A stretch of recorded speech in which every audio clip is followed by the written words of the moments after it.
Hello guys, आप सभी का आपके अपने चैनल माई ज़िगज़ैग आर्ट में स्वागत है। आज हम बात करेंगे हिंदी के प्रसिद्ध कवि एवं उनकी रचनाओं के बारे में, जो कि हम सभी के लिए इम्पोर्टेंट है और जो इंटरमीडिएट में हैं या जो हाई स्कूल की पढ़ाई कर रहे हैं उनके लिए बहुत ही इम्पोर्टेंट है। क्योंकि जब हम एग्ज़ाम देने जाते हैं हिंदी सब्जेक्ट का, तो हमें कहीं ना कहीं इनमें से कुछ ना कुछ हमें हिंदी से रिलेटेड उन कवि आ जाते हैं या उनकी रचनाएं आ जाती हैं जो हमें नहीं मालूम होता है। तो उसके बारे में हम ये पढ़ेंगे, जो आपके लिए बहुत ही हेल्पफुल वीडियो रहेगी। तो हम पढ़ते हैं। यहाँ पे आप देख रहे होंगे, लिखा है हिंदी के प्रसिद्ध कवि एवं उनकी रचनाएं। तो इनके बारे में हम पढ़ेंगे और यहाँ पे कुछ तस्वीरें दी हैं जो आपके लिए बहुत ही हेल्पफुल रहेगी जानने और समझने के लिए। यहाँ पे दिया है मुंशी प्रेमचंद। तो आप उनकी ये तस्वीर देख रहे होंगे, ये मुंशी प्रेमचंद की तस्वीर है।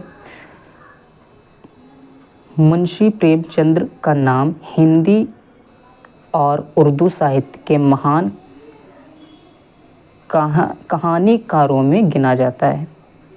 मुंशी प्रेमचंद का नाम हिंदी और उर्दू साहित्य के महान कहानीकारों में गिना जाता है।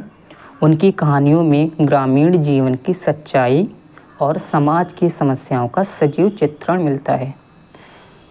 तो ये हमारे हिंदी और उर्दू साहित्य के महान कहानीकारों में से एक हैं, जिनको मुंशी प्रेमचंद कहा जाता है। इन्होंने अपनी कहानियों में ग्रामीण जीवन की सच्चाई और समाज की समस्याओं का सजीव चित्रण इन्होंने किया है। इनकी जो प्रमुख रचनाएं हैं जो हमारे लिए बहुत ही हेल्पफुल रहेंगी, यहाँ पे दिया है प्रमुख रचनाएं: गोदान, गबन, कर्मभूमि, रंगभूमि, सेवा सदन। ये इनकी कुछ प्रमुख रचनाएं हैं, तो आप सभी लोग इसे याद कर लीजिएगा। गोदान, गबन, कर्मभूमि, रंगभूमि, सेवा सदन। इसकी विशेषता क्या है? गोदान को उनकी सर्वश्रेष्ठ कृति माना जाता है।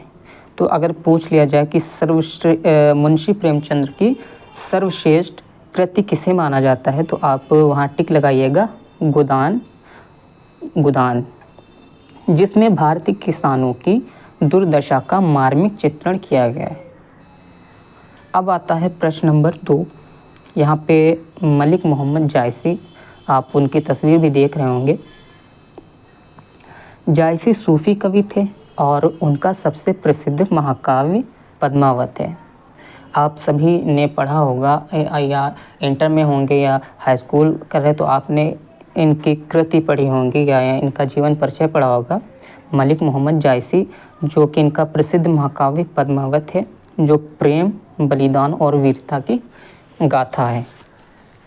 इनकी प्रमुख रचनाएं हैं पद्मावत, चित्रलेखा, कहरनामा। इनकी कुछ प्रमुख रचनाएं हैं पद्मावत, चित्रलेखा, कहरनामा। विशेषता क्या है? पद्मावत में रानी पद्मिनी की वीरता का वर्णन है जो अद्वितीय है। तो जो पद्मावत है, इसमें रानी पद्मिनी की वीरता का वर्णन किया गया है। अब आगे देखते हैं। यहाँ पे दिया है रामचंद्र शुक्ल। यहाँ पे आपको देख रहे होंगे, रामचंद्र यहाँ पे शुक्ल हैं। इनकी यहाँ पे ये तस्वीर है रामचंद्र शुक्ल की। आधुनिक हिंदी आलोचना के जनक कहे जाने वाले रामचंद्र शुक्ल का साहित्य में विशेष स्थान है। उन्होंने हिंदी साहित्य के ऐतिहासिक और सांस्कृतिक पहलुओं का गहराई से अध्ययन किया है। अब इनकी जो प्रमुख रचनाएं हैं उसके बारे में भी हम देखते हैं। इनकी प्रमुख रचनाएं हैं चिंतामणि, रस मीमांसा। तो ये प्रमुख इनकी रचनाएं हैं, चिंतामणि, रस मीमांसा। विशेषता क्या है? उनकी आलोचनात्मक दृष्टि ने हिंदी साहित्य को एक नई दिशा दी। उनकी आलोचनात्मक दृष्टि ने हिंदी साहित्य को एक नई दिशा दी।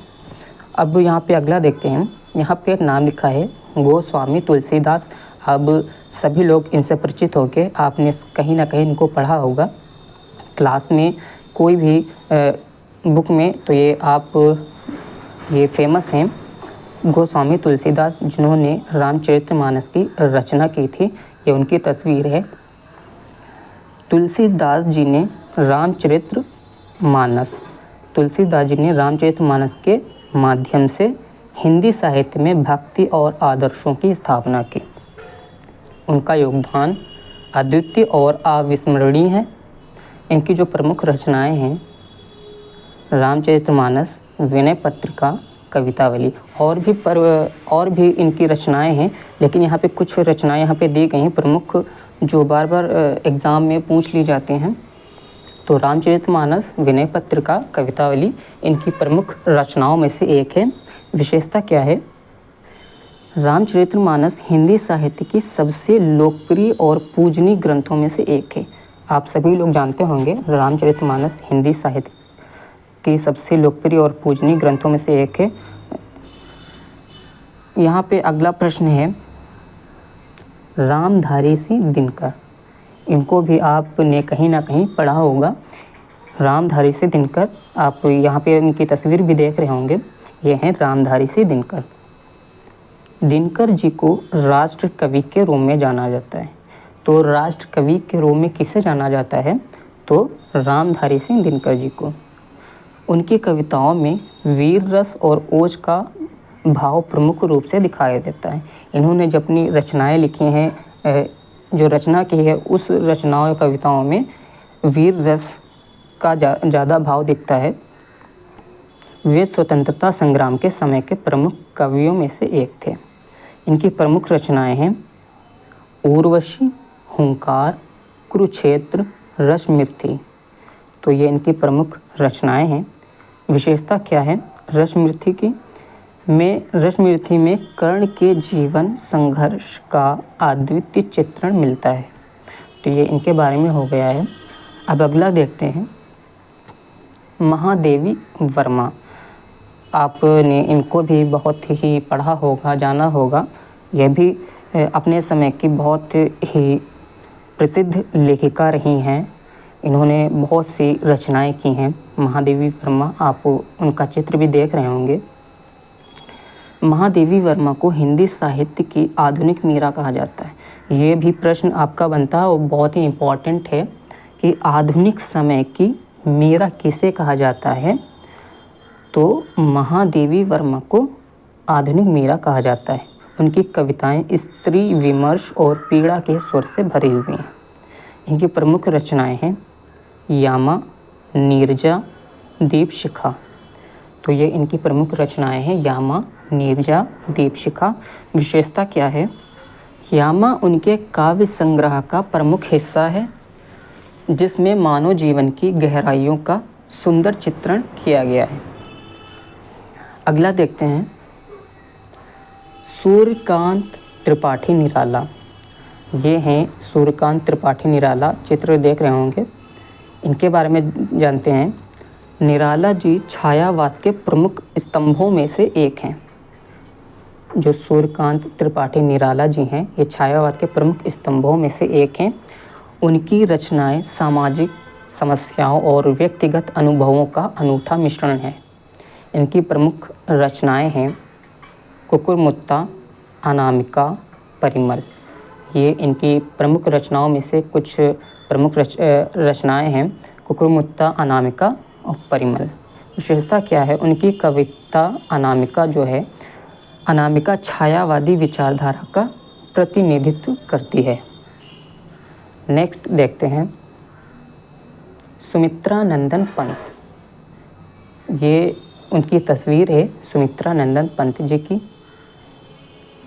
पंत जी को प्रकृति का कवि कहा जाता है। इनको प्रकृति का कवि इसलिए कहा जाता है कि ये नेचर से बहुत लगाव रखते थे। प्रकृति से इनका बहुत गहरा संबंध था।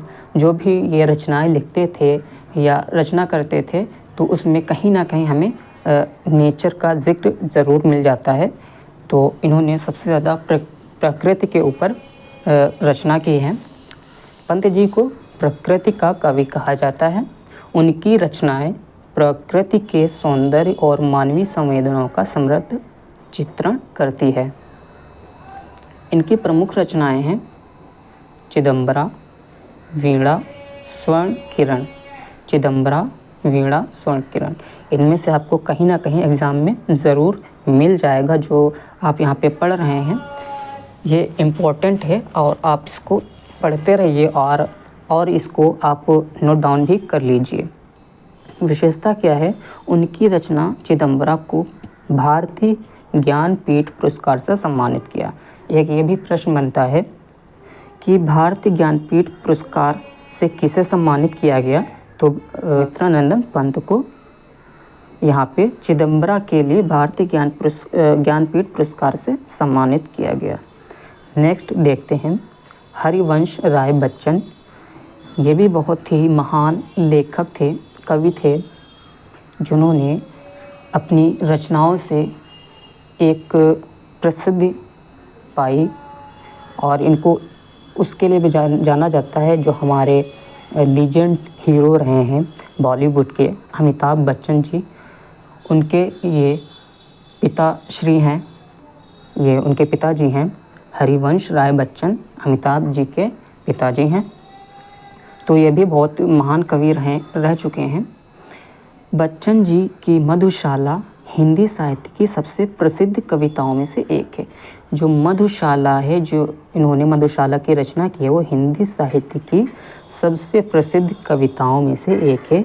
उनकी रचनाओं में जीवन के विभिन्न रंगों का गहन और रोचक वर्णन मिलता है। इनकी जो प्रमुख रचनाएं हैं मधुशाला है, क्या भूलूं क्या याद करूं, और एक यहाँ पे हम बताते हैं नीर का निर्माण। ये भी आपने कहीं ना कहीं पढ़ा होगा। नीर का निर्माण ये भी आपने कहीं ना कहीं पढ़ा होगा। तो ये इनकी प्रमुख रचनाओं में से एक है। विशेषता क्या है? मधुशाला आज भी अपनी सरलता और प्रभावशाली भाषा के लिए लोकप्रिय है। तो इतनी आप लोगों ने महान प्रसिद्ध कवियों के बारे में जाना, उनकी रचनाओं के बारे में जाना, जो आपके लिए बहुत ही हेल्पफुल वीडियो रहेगी। तो आप इसको नोट डाउन ज़रूर करिए और इसको ज़रूर पढ़ें, जो आपके आने वाले एग्ज़ाम के लिए बहुत ही हेल्पफुल वीडियो रहेगी। तो अगर ये मेरी वीडियो अच्छी लगी हो तो प्लीज़ लाइक करें, शेयर करें, और अगर मेरे चैनल को सब्सक्राइब नहीं किया है तो सब्सक्राइब ज़रूर कर लें। Thank you so much.